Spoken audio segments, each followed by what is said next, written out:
Olá, tudo bem? Sejam todos bem-vindos a mais uma aula do Centro Universitário Unifavene. Hoje com a disciplina História Moderna. Vamos para a nossa aula 3. Nós já fizemos duas aulas em que a gente começou a discussão do período moderno e hoje a gente vai discutir, caracterizar, comentar um pouquinho mais, de forma um pouquinho mais centralizada, vamos dizer assim, o Estado absolutista. A gente vai comentar um pouquinho mais, vamos ver algumas comparações, vamos pensar um pouquinho mais essa questão do Estado absolutista e, em alguma medida, também a figura do rei, tá?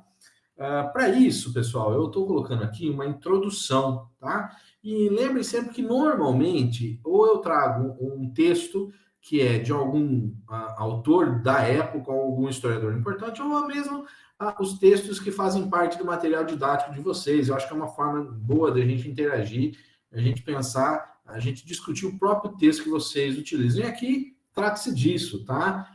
Tá ali na introdução de vocês, esse texto que a gente vai comentar aqui agora, esse parágrafo, né? Onde ele vai um pouco sintetizar o que a gente viu e apontar alguns elementos que nós vamos discutir hoje. Tá? Então vamos lá, ó.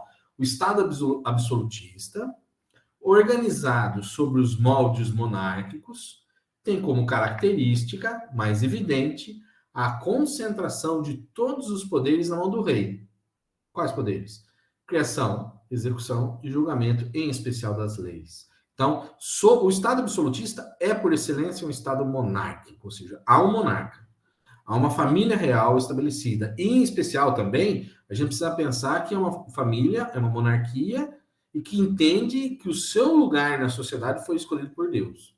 Tá? Que Deus escolheu os monarcas como os governantes. Tá? Então, eles são ungidos. Tá? Lembre-se que, normalmente, em cima da coroa há uma cruz. Tá? Eles são ungidos. Além disso, um governo absolutista controlava as atividades econômicas. Então, controla a lei e controla a economia, como a criação de impostos, por exemplo. Eu diria, sobretudo, a criação de impostos, porque é, do ponto de vista econômico, aquilo que dá estabilidade, por exemplo, para o comércio. Tá? As funções administrativas e o exército. Então, é aquele que controla a lei, é aquele que tem o exército sob seu comando e, economicamente, é aquele que cobra impostos. Tá? Então, veja que vai se fechando na figura do rei, na figura do governo monárquico absolutista, todo o controle ou o controle dos principais elementos dessa sociedade.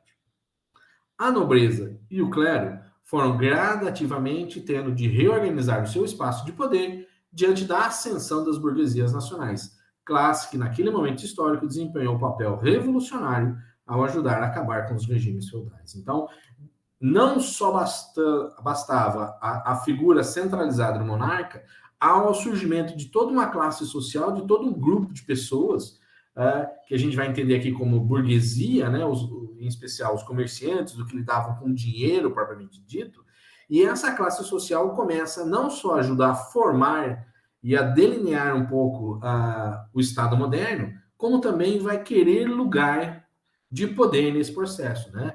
Vai querer também benefícios nesse processo. Então veja que toda vez que a gente for falar de modernidade, toda vez que a gente for falar de Estado absolutista, não estamos falando de um único elemento. Não é uma explicação simples entender o que foi o período moderno. Por quê? Há um conjunto de tensões. André, mas então entender a Idade Média é mais fácil? Não. Mas o período moderno ele vai ao mesmo tempo romper e permanecer elementos do que tinha na Idade Média. Então, por isso ele se complexifica no processo de entendimento dele. Por quê? Porque tem coisas que mudam, tem coisas que não. Por exemplo, a questão da burguesia. Tá? Vamos então agora para os nossos objetivos de hoje, né? Então, definir tudo isso que a gente conversou, mais ou menos também, apesar de ser uma introdução, mais ou menos revisa o que a gente já tinha comentado. Então agora a gente vai pensar, ó, definir as principais características do Estado absolutista, que a gente vai começar a fazer agora, diferenciar os Estados absolutistas, aí o material nosso traz 3 exemplos, o da França, o da Espanha e o de Portugal, mas na hora de apresentar vou fazer o contrário, tá? Vou começar por Portugal. Relacionar o fortalecimento dos Estados absolutistas com a expansão marítima. Então, qual é a relação de um com o outro? A gente vai comentando um pouquinho durante a aula e vai percebendo que só existe expansão marítima porque a gente está falando desse período moderno e porque a gente está falando também desse Estado absolutista, que de uma forma direta tem a ver com a expansão marítima, certo?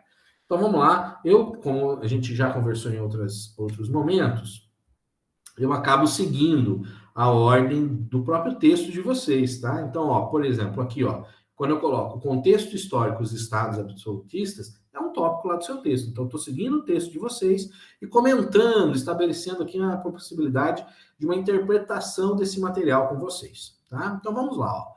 Surgimento da burguesia. A burguesia não vai surgir, evidentemente, na Idade Moderna, ela vai surgir antes, lá no período feudal. Alguns autores, posso citar dois, o Le Goff, né, que é um clássico francês sobre a Idade Média, o começo do período moderno, e um nacional muito utilizado nas discussões sobre história da educação, que é o José Maria de Paiva. Tive a honra de ser aluno dele, né? Ele tem um texto sobre, digamos assim, o grande comércio. Ele tem um texto sobre a civilização ocidental, é o nome do título dele, onde ele aborda bastante isso. E esses autores, é isso que nos interessa, já vão apontar que desde meados do século XI, né? Então, ano 1000, um pouquinho mais, a gente já está tendo ali o desenvolvimento do comércio, a retomada de um grande comércio. Evidentemente que vai ser amplificado com as cruzadas, mas você já tem desde o século XI a amplificação disso, tá? Então, ó, desde meados do século XI, ampliou-se de forma significativa as relações e atividades comerciais, dando origem ao grupo dos mercadores. Lá na Idade Média, a gente vai falar então de mercadores. Um outro livro bastante interessante é No Tempo das Catedrais, do Dibby, né? É um livro que já deve estar esgotado, mas você acha ainda em sebos, em livrarias, em bibliotecas. Ele é muito interessante para você entender o surgimento desses mercadores, a relação desses mercadores com a sociedade, tá?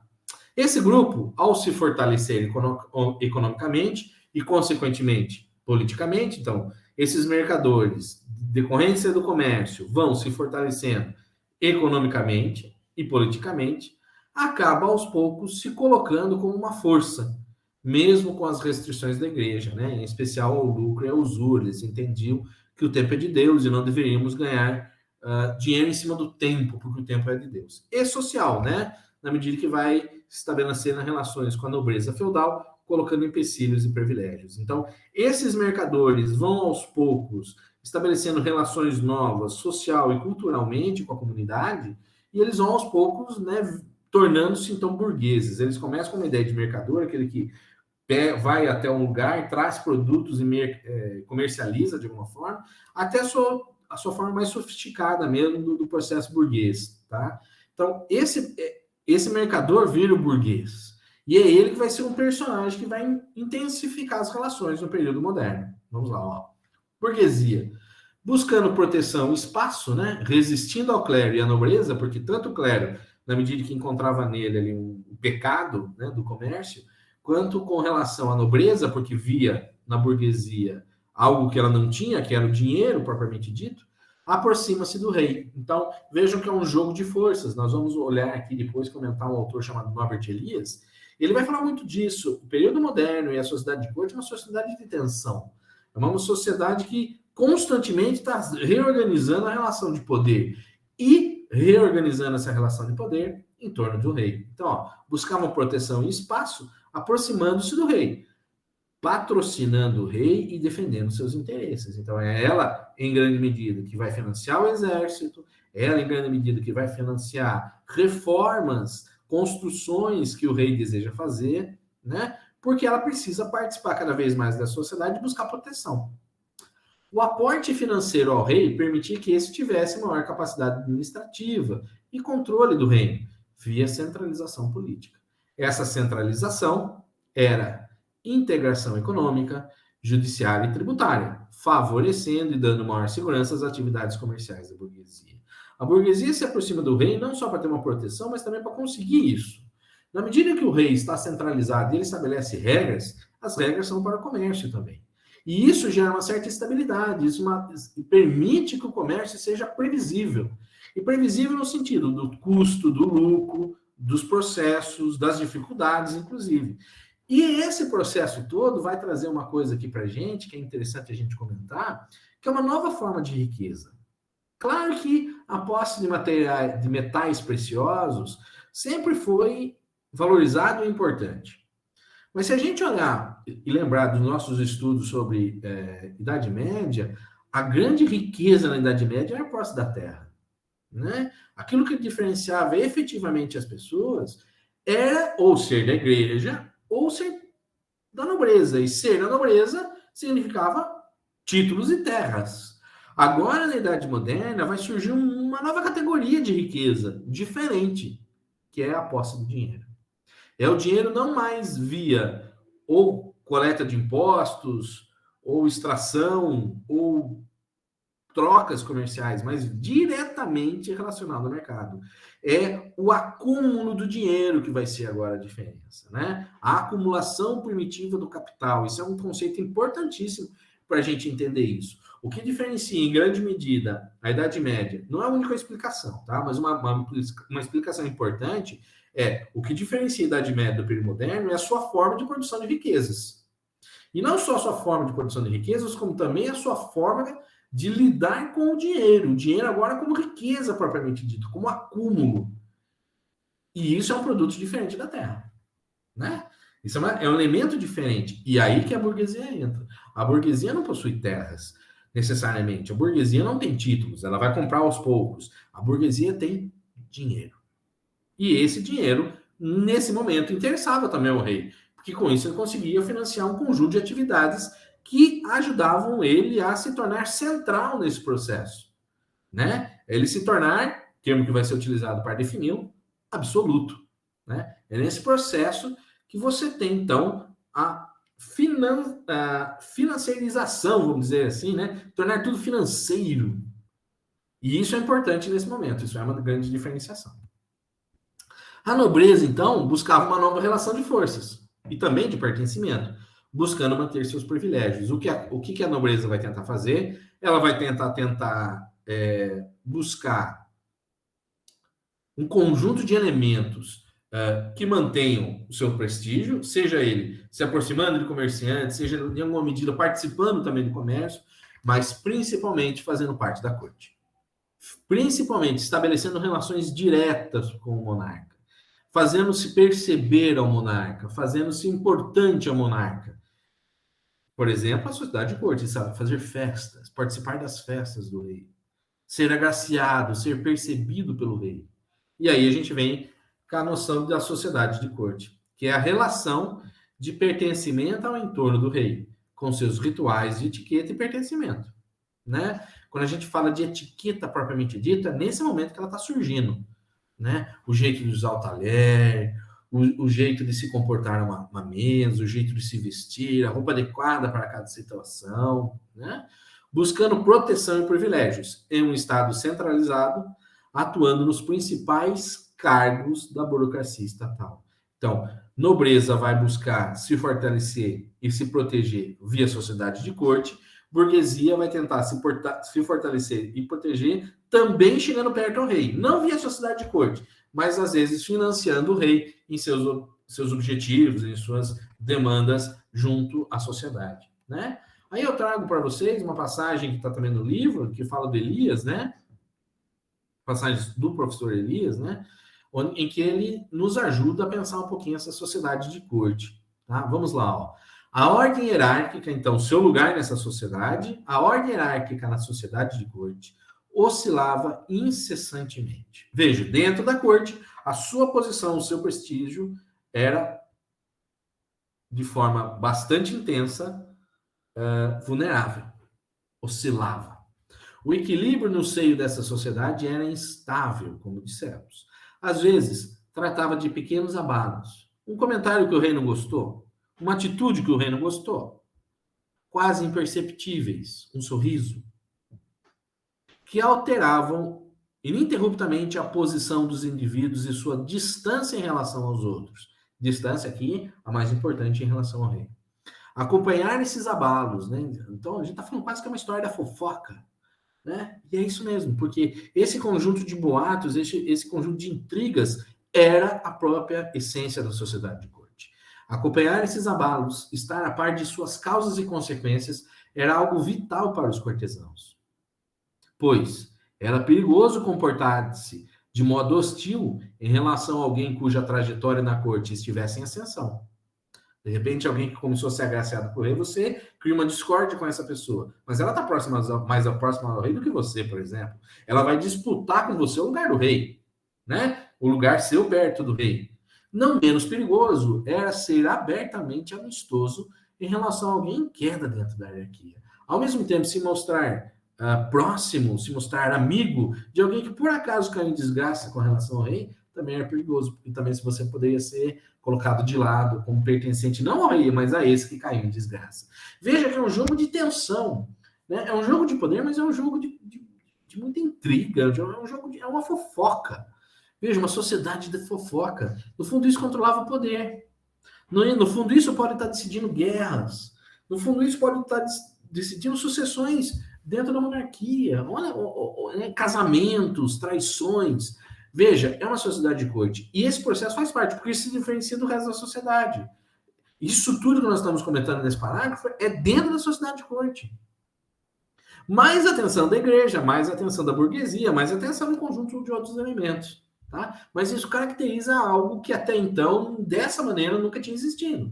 Essa sociedade de corte nesses moldes. E aqui eu trago para vocês dois filmes que eu acho bastante interessante para a gente pensar um pouco essa sociedade de corte. Tá? Inclusive, esse primeiro que eu vou comentar faz parte das atividades de vocês, né? Dos exercícios de vocês ao final do texto aí, do material didático. Tá? Esse filme Vatel, tá? O filme Vatel, que é do diretor Joffé, ele foi estreado em 2020, foi feito em 2020, ele chama Um Banquete para o Rei. É a história que o rei 14 da França, o rei Sol, ele vai visitar uma determinada localidade, que talvez ver se entrar em guerra ou não, ele está na fronteira e um nobre recebe ele, né, nas suas terras, nos seus castelos. E Vatel era o chefe da cozinha desse senhor, né? E tem toda uma trama aí que eu não vou antecipar nada para vocês, mas eu acho que é um filme bastante interessante, é um grande elenco, ele é bem feitinho, tá? Acho que vale a pena.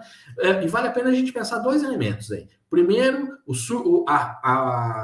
funcionamento da sociedade da corte do ponto de vista interno, suas intrigas, suas brigas, a questão do prestígio, acho que vai ficar bastante evidente isso. E uma outra coisa, a própria figura do banquete, né?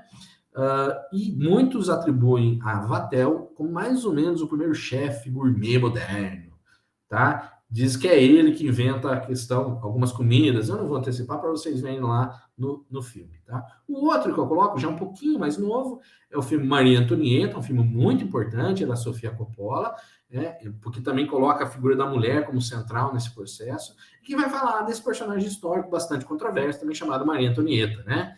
Que é a quem atribui-se a frase, ela não tem pão como brioches e tal, né? Ela questiona um pouco, inclusive, isso, porque a historiografia já não lida mais muito assim com as coisas. Mas também, esse filme, em especial, a ideia de etiqueta. Tem uma cena bastante interessante em que ela fica esperando a nobreza entregar as roupas para ela vestir, né, no despertar da rainha, e tem uma cena que ela fala assim, mas isso é ridículo, e alguém responde, isso é a França, isso é Versalhes. Né? Então, também acho bastante interessante de a gente estudar. Fica aí a indicação, caso queira se aprofundar. Esse filme também, ele é mais ou menos mais novo, mas assim, bastante crítico, ganhou alguns prêmios e tudo mais. Acho que é interessante para todo mundo. O Vatel já faz parte das nossas atividades.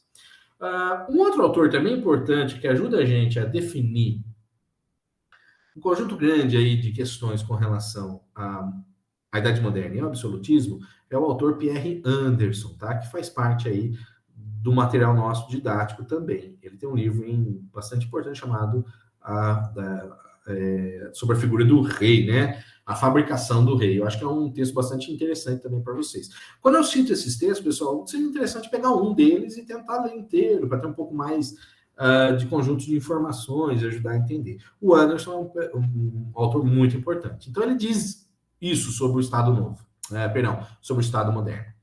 As primeiras novas monarquias ergueram-se praticamente ao mesmo tempo, durante os reinados de Luís XI na França, Fernando e Isabel na Espanha, e Henrique VII na Inglaterra, e Maximiliano na Áustria. Assim, quando os estados absolutistas se constituíram no Ocidente, e sua estrutura foi fundamentalmente determinada pelo reagrupamento feudal contra o campesinato, após a dissolução da servidão. Mas ela foi, secundariamente, sobredeterminada pela ascensão de uma burguesia urbana que, depois de uma série de avanços técnicos e comerciais, evoluir agora em direção às manufaturas pré-industriais, numa escala considerável. Veja, ele faz um conjunto de análises nessa frase, nesse parágrafo, em que ele mostra tanto o processo de início ali, né, com Luís da França, ou Fernando e Isabel na Espanha, né, conhecido como os reis católicos. Ali você já tem, na verdade, quase que a consolidação do Estado moderno. Vai ser o Rei Sol mesmo que vai estabelecer de forma mais precisa tudo isso. Mas você já tem um caldo cultural, econômico e político em desenvolvimento. Ele cita essas questões. Você está mudando da Idade Média para o período moderno um conjunto de elementos, né? No fundo, você está mudando radicalmente a cultura dessa sociedade, a forma de ser dessa sociedade. E aí eu trago aqui para vocês mais ou menos uma definição do absolutismo, finalizando esse tópico lá no nosso material. E o absolutismo, então, como uma espécie de definição. Veja, todos esses elementos, todas essas palavras que a gente usa, mesmo que sejam conceitos, elas vão variar de autor para autor e vão variar também de abordagem por abordagem. De repente, você está estudando um movimento específico, um país específico, um momento, uma guerra, e todas essas palavras precisam ser readequadas. Então, aqui a gente traz uma definição para ajudar a gente a pensar. Tá? Então, absolutismo, aqui tratado, é uma forma de governo centralizado, monárquico. Uma forma de governo centralizado. De que forma centralizado? Na monarquia. Não há eleições, né? Não é também uma ditadura, é a ideia de monarquia, aquilo que eu passo de pai para filho, principalmente, né? Essa monarquia se entende escolhida por Deus, né? Tem uma relação mitológica aí também, tem, né?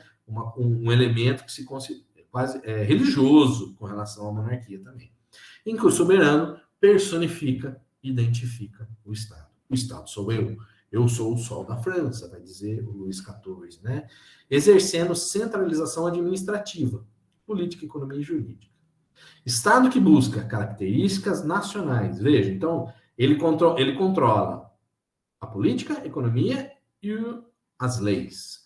Mas ele também, o Estado absolutista, tem um caráter nacional, mais ou menos uma população determinada. Um território definido, principalmente soberania. O que quer dizer um Estado soberano? É um Estado que controla aquilo que ele diz que é o seu Estado. É um Estado que controla as suas terras. É um Estado que protege, que organiza as suas terras. Né? Então, tem que ter uma população, mas também tem que ter um Estado, tem que ter um território soberano. E mais, que reconhece uma cultura, uma língua, uma origem e tradição comuns. É mais complexo do que meramente dizer que ele centraliza. É um conjunto de elementos. As pessoas buscam ou buscavam se sentir parte desse processo, se sentir súditos do rei. E no caso do Ocidente, tendo uma de suas principais atividades econômicas, o comércio. Então, ele é um Estado centralizado e que tem comércio. Não é qualquer Estado que tem comércio. Não é qualquer lugar no mundo que está estabelecendo comércio, como a Europa está estabelecendo nesse momento. Tá? Então, são esses conjuntos de elementos juntos, sintetizados, que formam e ajudam a gente a definir o absolutismo. Correto? Agora, a gente passa para outro tópico ali, uma outra passagem do livro de vocês, em que ele vai trazer, então, para a gente alguns elementos mais específicos e alguns exemplos. No caso, Portugal, França e Espanha. Então, olha lá. O processo de desenvolvimento e consolidação do Estado moderno foi diverso, dependendo do contexto político, econômico, religioso de cada localidade. Veja, pessoal, que boa parte do que nós estamos falando aqui do Estado moderno já é pós-Lutero, já é pós-reforma protestante. Então, vai ter uma tensão religiosa, sim, vai ter um conflito religioso, sim, na grande maioria dos países, mais, menos, com duradouro, menos, mas vai existir a tensão religiosa dentro do conjunto da Europa.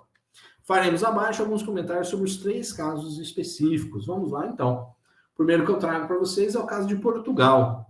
Então, a origem do Estado português, com centralização e fortalecimento da figura do rei, se dá no período denominado como Reconquista, quando os mouros, os árabes, são expulsos do território. Vamos lembrar, em meados da Idade Média, você tem uma invasão, né, uma inserção, né, uma invasão militar, inclusive, dos mouros em Portugal e Espanha. Né? Eles vêm pelo norte da África, por Marrocos, eles invadem Portugal e Espanha e tomam boa parte desse território. Né? Ficam ali um período bastante considerável de tempo. Reconquista, então, é a expulsão desse processo. E esse processo de expulsão, que vamos chamar aqui de reconquista, ele é decisivo, por exemplo, para a descoberta da América e do Brasil posteriormente, vai acontecer já em meados do século XII e XIII. Enquanto a Europa estava vivendo um determinado processo, Portugal e Espanha estão vivendo outro. Então, o fim da Idade Média vai ser divergente nesses dois lugares. Porque você tem Portugal e Espanha, por exemplo, já é um inimigo em comum. Precisamos expulsar os mouros do território. Você já tem um objetivo. Né? Inclusive, muitos vão entender esse processo quase como uma cruzada, uma última cruzada, né? Em que vão, então, de forma militar, aos poucos reconquistar. Então, o processo já está aqui. Por que nós estamos falando isso? Porque reconquista e consolidação do território, determinado pela presença de uma dinastia, já surge como monarquia. Então, vamos pensar o seguinte: enquanto na Europa você tem um outro processo acontecendo, Portugal, já no século XII e XIII, já tem uma monarquia forte, organizada, centralizada, tipicamente absolutista, expulsando ou em processo de expulsão dos mouros do território. Então, o desenvolvimento comercial entreposto Mediterrâneo e mares no norte. Com esse processo de expulsão e reconquista, também começa a retomar na mão dos portugueses, na mão dos que a gente vamos chamar de espanhóis, o controle não só do território, mas também do comércio marítimo, que vai ser importante. Então, a gente consegue fazer com que os mares do norte voltem a ter conexão com o Mediterrâneo, né? Com a Europa ali do Mediterrâneo. Tá? Então, a origem de Portugal, ela começa antes, porque no século XII e XIII você já tem uma monarquia forte estabelecida no processo de reconquista. Reconquistando, você já estabelece uma nova relação comercial com esse processo. Tá? Eu trago aqui, né, o que o Serrão Marques ajuda a gente a pensar sobre Portugal. Então vamos lá, ó. Os reis que compuseram essa dinastia, Portugal, incentivaram a ocupação territorial e a colonização do interior do país por meio de concessão de liberdades aos servos, transformando-os em trabalhadores livres e assalariados ou pequenos territórios. Isso muito antes de outros lugares da Europa. Também foram concedidos benefícios às cidades, que passaram a usufruir de certa autonomia em relação ao monarca. Então, eu te dou uma autonomia, você me paga em impostos, você me paga também em lealdade. As atividades comerciais foram legalizadas, regulamentando-se as feiras e construindo-se armazéns para garantir a produção e o consumo em diferentes regiões do país. A Casa de Borgonha, né, que vai ser a família real portuguesa no início, com essas medidas reforçou sua autoridade, passando a cobrar impostos diretos que financiaram o Exército Nacional e a administração do Reino Português. Percebe-se que muitas das características que definem o Estado moderno e as práticas absolutistas já estão presentes nesse momento. Pessoal, uma outra informação aqui, antes da gente entrar na questão da Espanha, é que um dos principais comerciantes em Portugal é o próprio rei. Se na França o rei é aquele que cobra impostos, é aquele que distribui privilégios, em Portugal, o rei está muito vinculado à atividade comercial. Ele está muito vinculado às frotas marítimas. Ele tem um controle direto disso. Então, muitas vezes, ele é o próprio comerciante. Às vezes, ele é o próprio mercador ali, comercializando. Tá? Então, isso muda toda essa relação. Então, Portugal surge antes do ponto de vista absolutista, né? Ele se forma como absolutista, porque ele também é uma monarquia mais antiga nesse sentido. Né? Ele se organizou nesse processo. Tá? A Espanha. Território dividido em duas regiões, Castela, mais central, e Aragão, próximo ao Mediterrâneo, né? Para quem se lembra das aulas de história, então, os reis Fernando e Isabel de Castela e Aragão, que se casam e que ajudam ali no processo da consolidação da Espanha. O território de Castela não foi dominado pelos árabes, que permitiu a sua liderança nas guerras de reconquista. O processo de reconquista deu-se por meio da concessão de terras a ordens religiosas, forte presença na região e aos nobres cavaleiros. Então, ó, 3 elementos, né?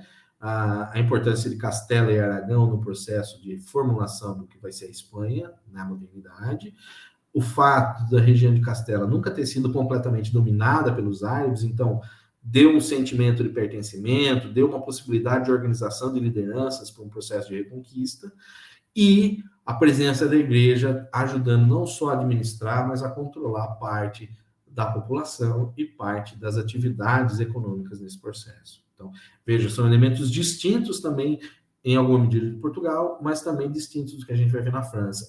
Eu coloco aqui para a gente pensar um pouquinho, para a gente visualizar um pouquinho esse mapa. Aqui, então, a gente tem Portugal, né?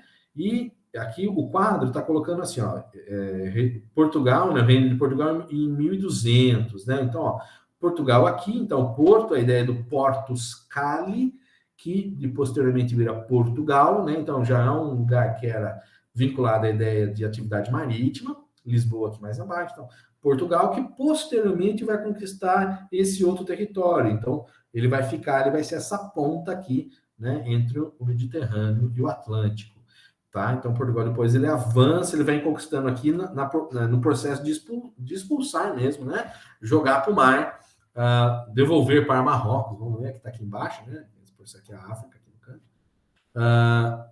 Os mouros, né? Os muçulmanos ali. Aqui tem um outro detalhe, que assim, aqui a Castela, que a gente comentou, a gente viu, nunca foi dominada, e aqui é Aragão. Tá? E aqui Navarra, né? Navarra, que vai ser aqui na divisa com a França, ele vai ser importante quando a gente for falar do processo da França aqui, tá? É uma região também extremamente rebelde, desde esse período, e que em alguma medida pertence à França, em alguma medida pertence à Espanha, tá? É um lugar também bastante interessante, uma história bastante rica. E aqui Barcelona, né? Que também sempre foi muito separatista, é uma região separatista até hoje. Tem a ver com essa origem de serem reinos distintos e tudo mais, tá? E aqui Granada, que é o grande processo, né? Que assim, Fernando de Aragão e Isabel de Castela vão expulsar, e quando eles tomam Granada, é que tem uma grande consolidação desse processo. Logo depois no mesmo ano, meses depois, Colombo já estaria navegando em direção à América. Tá? E quando a gente fala de Portugal, também é isso. Portugal acabou sendo bastante importante do ponto de vista da navegação, porque estando nesse ponto, ele conseguia ligar os países ao norte, aqui França, Inglaterra, com o Mediterrâneo aqui. Então ele conseguia fazer esse processo, que estava impedido por causa dos mouros aqui. Então, né, não o comércio só no Mediterrâneo como um todo, mas também essa passagem aqui bastante importante, que estava travado. E aqui você tem um avanço disso. Então, ó, vamos avançar, vamos comentar um pouquinho mais, segundo o autor Artola, sobre a formação do Estado moderno na Espanha. Depois da reconquista territorial, Granada só seria reconquistada em 1492, ou seja, leva um tempo, e Navarra em 1515. A Espanha realiza o processo de centralização política, veja, só, né, conquista de Granada em 1492, ano que Colombo navega. A Espanha realiza o processo de centralização política por meio do casamento de Isabel de Castela e Fernando de Aragão. Contudo, essa unidade política é garantida apenas pela religião católica. Então, não foi uma união, um negócio absolutamente sem conflitos, né? Já que existe uma pluralidade cultural no território espanhol para além dos interesses conflitantes entre as nobrezas de Castela e Aragonesa. Aragão conservou resquícios locais anteriores à centralização, vamos pensar assim, feudais, tais como as cobranças de impostos, sistemas de pesos e medidas, cunhagem de moedas e governos de municipalidades.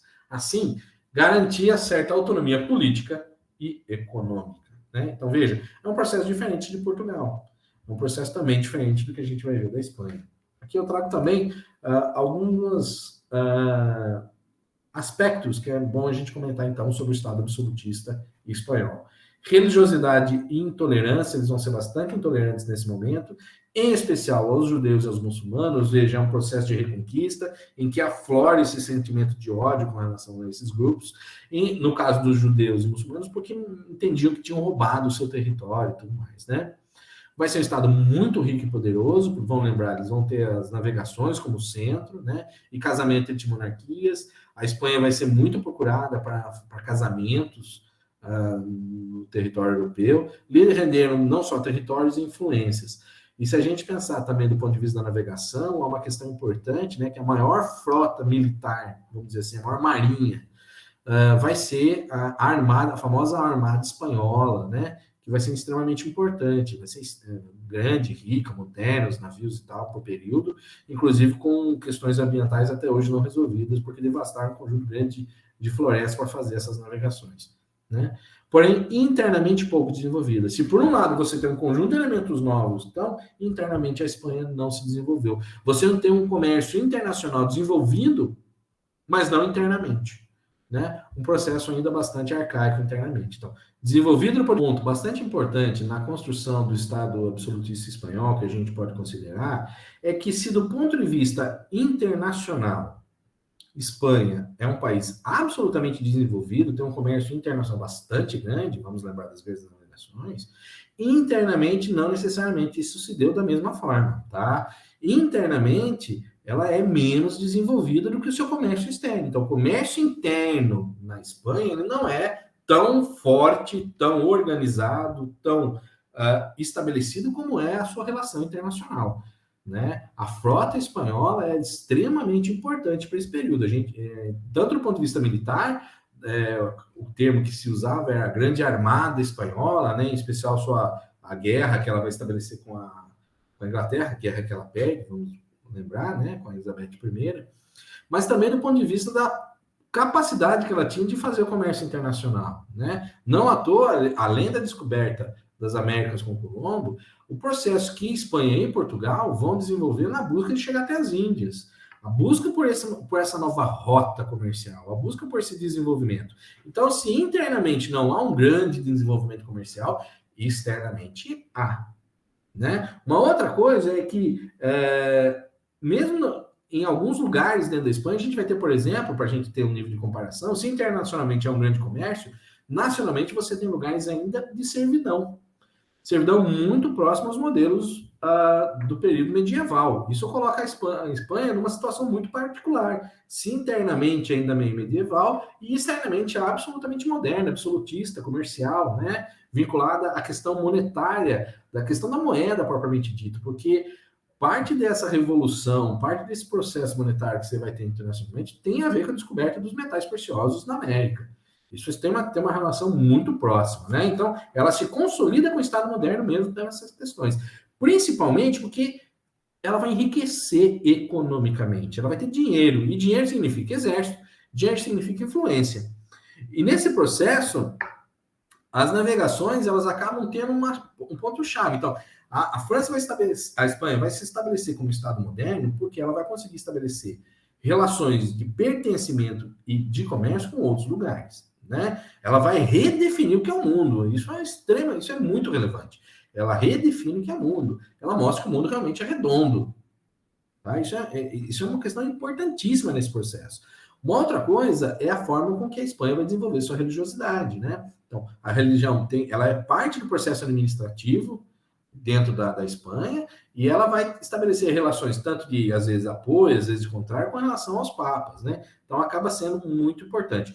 Uma outra coisa é que ela vai apoiar não só os casamentos, ela vai se infiltrar em vários lugares via casamento, porque, lembre, a Espanha tem muito dinheiro, então isso é muito atrativo para a nobreza de outros lugares, né? Como também ela vai apoiar a guerra, seja às vezes apoiando a França, seja às vezes apoiando a Inglaterra, seja às vezes entrando em guerra com essas nações, ela vai ser de extrema importância nesse processo. Então, ela tem o desenvolvimento do Estado absolutista espanhol, ela é típico, então ela é próprio, e ela vai estabelecer uma importância, uma relação com todas as outras nesse processo de desenvolvimento do Estado espanhol em relação ao Estado moderno na Europa. Vamos agora para a França, que também tem as suas especificidades e alguma certa complexidade para a gente entender um pouquinho.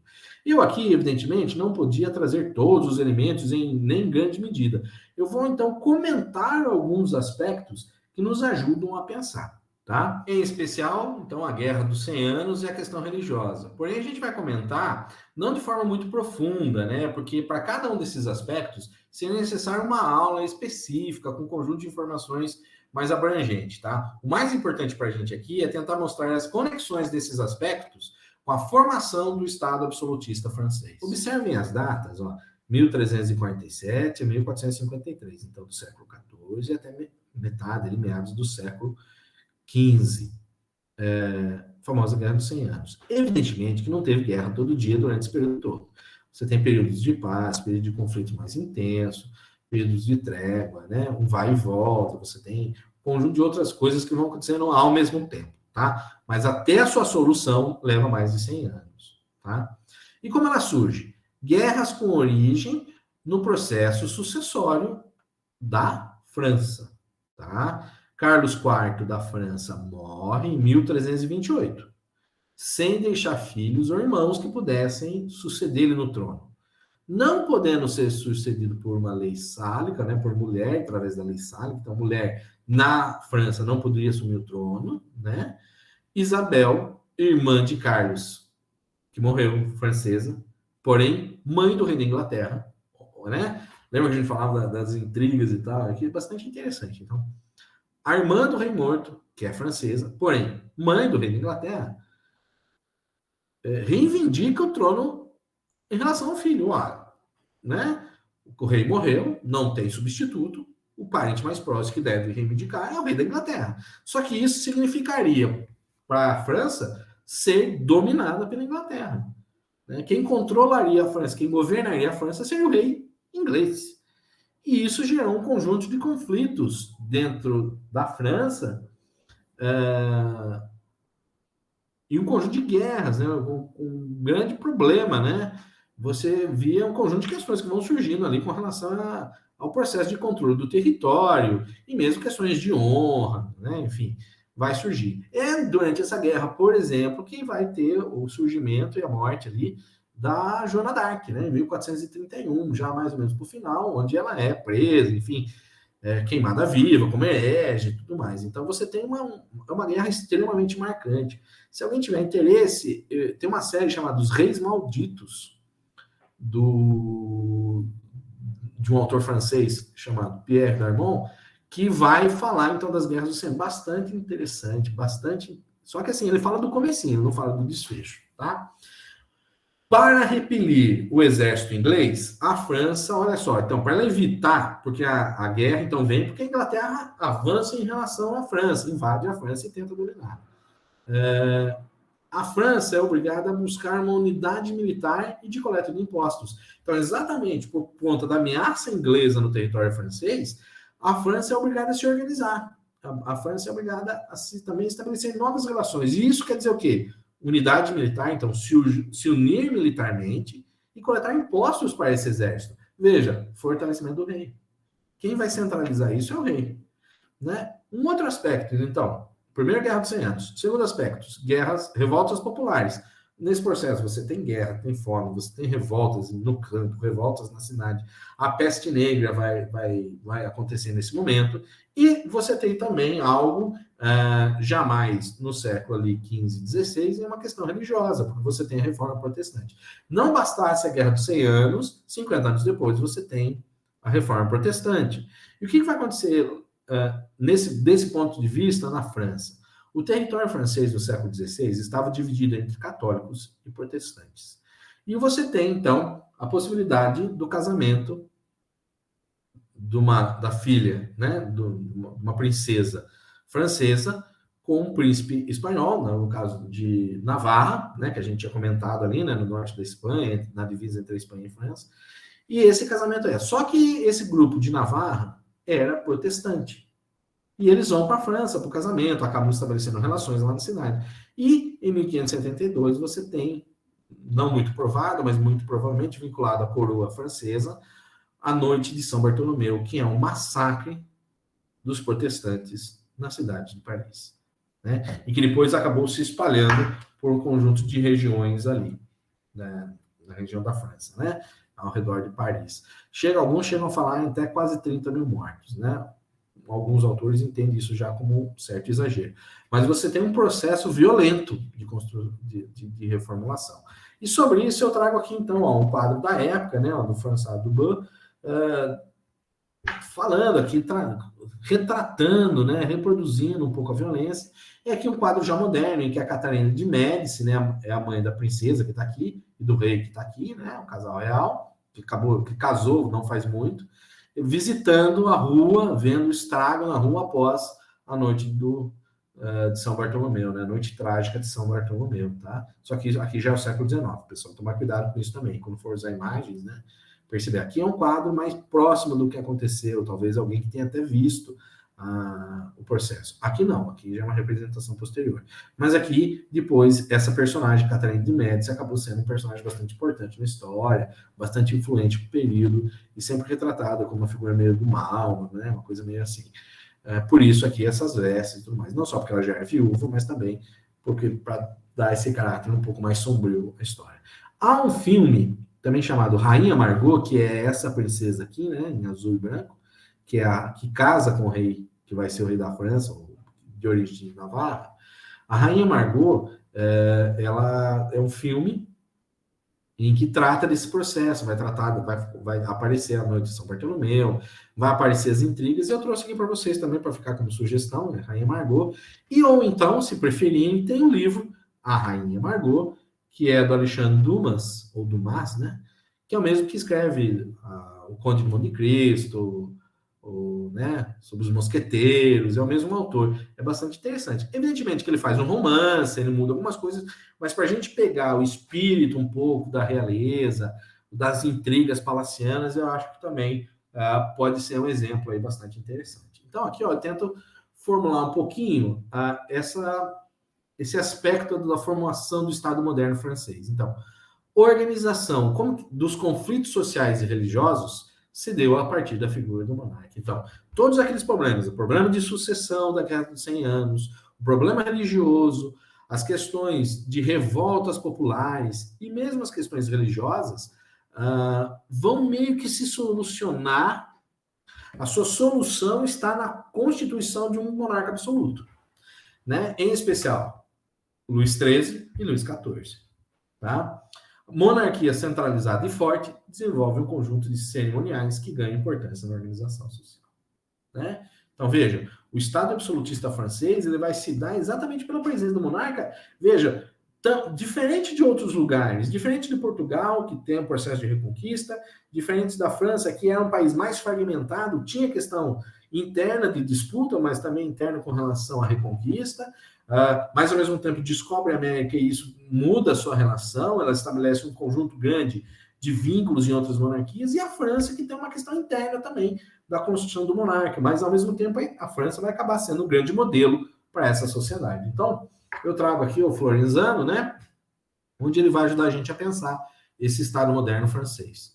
Na França, as guerras de religião, de imediato, interromperam o desenvolvimento do Estado absolutista. O problema da religião impede esse processo que já vinha após Guerra dos 100 Anos, e até mesmo ameaçar a própria sobrevivência da unidade política do país. Mas, logo a seguir, facilitar a sua consolidação, tornando o mais acabado e completo de todos, aquilo que eu falei, né? Acabou sendo modelo para o resto da Europa.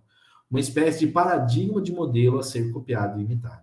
Com efeito, nenhuma outra monarquia europeia desenvolveu, como a França, os ingredientes essenciais do poder absoluto. Uma ampla e limitada autonomia financeira, fundada na liberdade de tributar os camponeses e de vender cargos, um poderoso exército permanente, o maior da Europa em número de efetivos militares, uma burocracia, porque ela tinha medo de acontecer novamente um problema de sucessão, como na Guerra dos 100 Anos.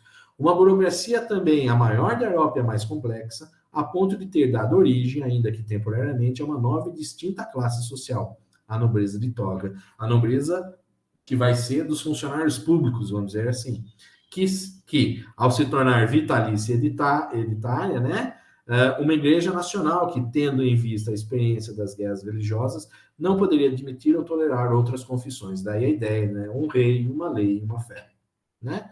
Daí também a revogação por Luís XIV do Edito de Nantes, que estabelecia algumas possibilidades religiosas, alguns acordos religiosos. Nesse momento, eles conseguem voltar a ter na Igreja Católica o seu grande aliado, o seu grande parceiro nesse processo. Aí, então, temos a ideia, né, de que o metalismo e o colonialismo vão estar estabelecendo relações com o processo de descobrimento de outros mundos aí no processo das navegações. Então, vamos lá, ó. Metalismo, uso de moedas de ouro e prata no cotidiano, rompendo com as permutas e trocas. O desenvolvimento o descobrimento de ouro e principalmente prata nas Américas contribuíram decisivamente para esse processo. Então, a ideia do metalismo, desse comércio vinculado à moeda propriamente dita. E o colonialismo, abertura de novos mercados, expansão de produções e extração de metais preciosos, configurando um sistema mundo, ocupando e colonizando a África, partes da Ásia. Vamos lembrar que os portugueses, né, chegam até a Índia e a América.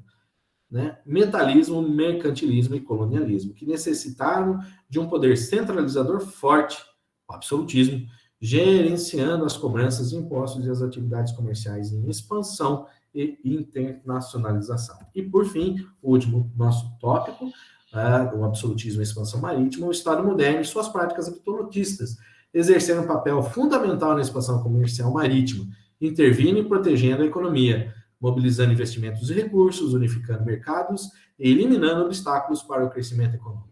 Alguns atores chamam essas práticas de mercantilistas, representando a economia econômica do Estado moderno, que visava, por meio da economia, fortalecer seu poder. Em relação à expansão comercial e marítima, destacamos o metalismo e o colonialismo, que a gente já comentou.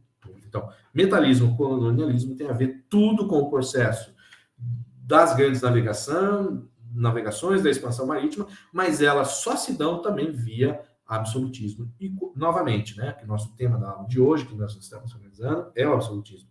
O absolutismo não é um aspecto, é o conjunto de aspectos, e percebam, conjunto de aspectos, por vezes, vinculados à Europa como um todo, como, por exemplo, a questão religiosa, ou, às vezes, por aspectos de disputas internas, como, por exemplo, Portugal e Espanha com relação à Reconquista, e mesmo a França com relação à sucessão monárquica. Né? Vejam que cada lugar vai interagir, vai se definir, vai estabelecer uma relação própria, mas todas elas vão ter, não só na questão religiosa, como no absolutismo, uma questão central para a definição desse processo.